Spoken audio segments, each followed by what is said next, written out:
Hijo de Anolan Bellido y de Rubén Blades Bosques, el 16 de julio de 1948 nace Rubén Blades en el popular barrio de San Felipe, en la ciudad de Panamá, un barrio humilde que se convirtió con los años en un constante punto de referencia para él. Su infancia fue la de cualquier niño en aquellos tiempos, siempre arropado por el cariño de sus padres, lo que sirvió de base para una infancia feliz.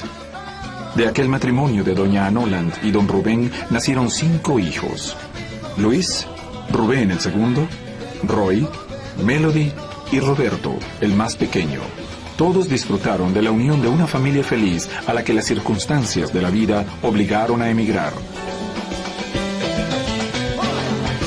Yo, cuando me fui de Panamá, me molestó mucho, porque yo estaba gozando mi infancia, mis años, y yo siento hasta cierto punto que se me robaron esos tiempos, porque la vida acá en Estados Unidos es muy diferente a la vida latinoamericana, extremadamente diferente. Sin embargo, la cercanía mía hacia mi familia y hacia Rubén y hacia mis hermanos creció más aún, porque la definición mía de familia o de amistades y de anhelos se reunían en verlos a ellos, o cuando yo escuchaba un disco de Rubén de salsa, eso me conectaba a mí a los recuerdos de mi patria. Fundamental en mi vida fue mi familia y mi entorno. Crearon las condiciones para que yo me convirtiese en lo que soy hoy. Eso para mí no hay duda.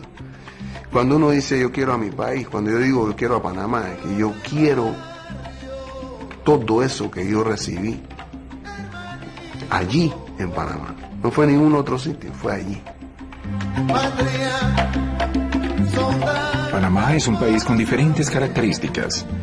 Bañado por los 2 océanos, conserva sus costumbres tradicionales, siendo a la vez cosmopolita y abierto a las grandes inmigraciones. En mi familia hubo de todo.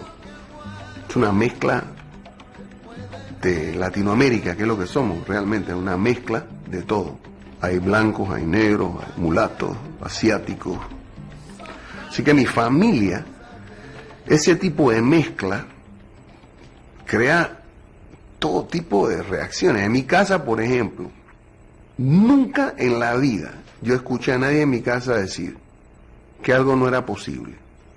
Estamos hablando de una familia. Entonces salimos de la primera casa donde vivimos, en Pueblo Nuevo, por alguna razón administrada por mi tía Margot.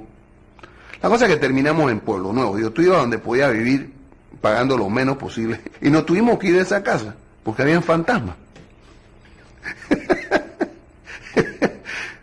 Poltergeist, no, y que la película esta, yo me río, tú sabes que yo pienso en eso y digo, hombre, en la película Poltergeist, el tipo tiene una casa que es fantástica, piscina, le empiezan a pasar cosas en la casa, se caen cosas, se mueven cosas inexplicables, ruidos, etcétera, y el tipo no abandona la casa. El norteamericano, yo no salgo de esta mansión. Nosotros, hermanos, donde empezaron las tocaderas de puerta, una noche tocaron las paredes y era imposible porque la pared no había por dónde pegar a la pared. Arrancan los ruidos, ta, ta, ta, ta, ta, ta, ta, y mi papá se para y le entra trompada a la pared. Y dice mi papá que la respuesta que vino de vuelta, se agarró la casa entera, la sacudieron. Al día siguiente nos fuimos. Doña Emma Bosques, la abuela de Rubén, fue fundamental en su formación. Una mujer adelantada a su tiempo que hizo desarrollar a su nieto un acercamiento a 3 elementos vitales en la vida de este: la lectura, el estudio y la fortaleza de espíritu. Todas las artes, y en particular el cine y el teatro, cobraban vida en los recorridos por los viejos teatros de la ciudad de Panamá. Mi abuela estuvo siempre encima de mí en la cuestión, el aspecto cultural, y me decía, la pobreza es un estado mental. Tenle miedo a la pobreza espiritual, no le tengas miedo a la pobreza física y material, porque eso cambia de un momento, pero la espiritual no. Y usted, acuérdese que usted puede vivir en una situación limitada materialmente, ¿no? Pero nunca vivir en una situación espiritual o intelectual limitada.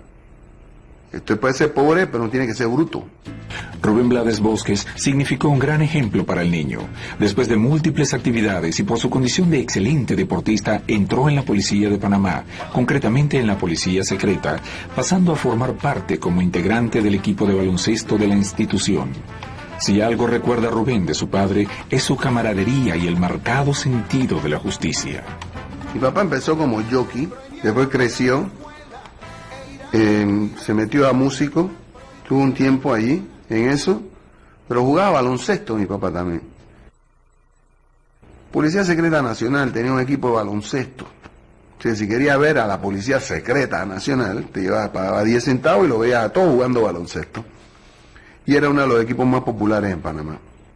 Con un tremendo... Imagínate tú, la gente aplaudiendo al equipo de la Policía Secreta.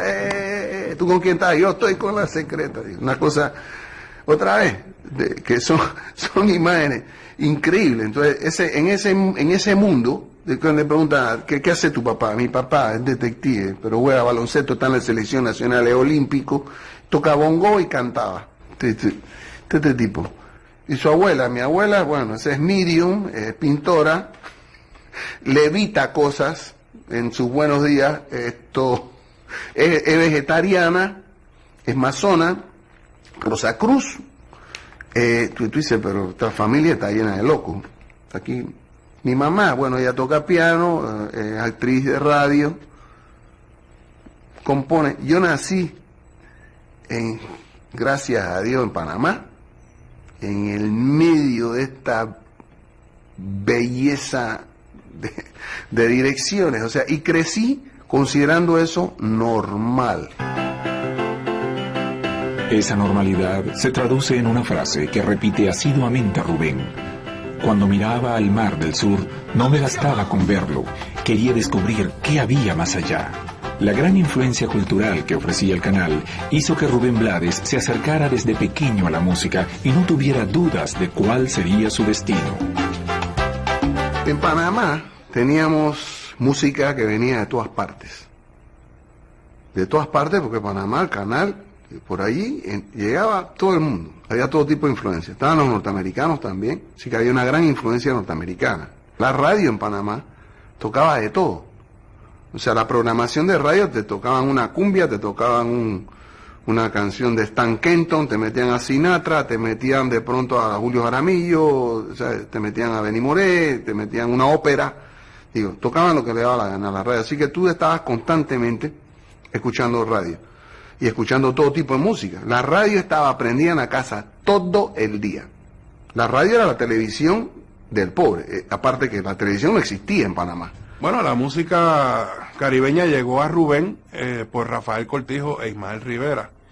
En aquella época, los años finales 50, principios de los 60, Rafael Cortijo e Ismael Rivera eran ídolos, no solamente en Panamá, sino en muchos lugares de América Latina. Y cada vez que Rubén sabía que Ismael Rivera y Rafael Cortijo iban a ir a Panamá, él hacía todo lo que estuviera a su alcance por ir a verlo. En mi casa, a pesar de que mi mamá era cantante, nunca hubo un piano, y nunca se me dijo, tú no puedes escuchar música, etcétera. Pero tampoco, a pesar de que en mi casa hubo músico, mi papá en un tiempo lo fue, mi mamá también, nunca tampoco se me alentó en esa dirección. Siempre se me alentó en términos de educación formal. Fue una cuestión completamente natural el que la música me interesara. Estaba todos los días expuesto a ella, y de todo tipo de música. En la casa no había un piano, piano exigía conocimientos formales, guitarras, todas las casas, en una u otra casa iban a encontrar una guitarra. Así fueron las guitarras esas que decían recuerdo de Valladolid, que estaba colgando de la pared, con unas cuerdas que si te cortaba te daba tétano. Pero eran guitarras accesibles, o sea, había forma de obtener una guitarra. Mi primera guitarra fue una guitarra de plástico. La primera banda de la que participé es una banda de rock, que se llamaba The Saints. Todas las bandas tenían nombres en inglés porque eso las hacían más oficiales, ¿no?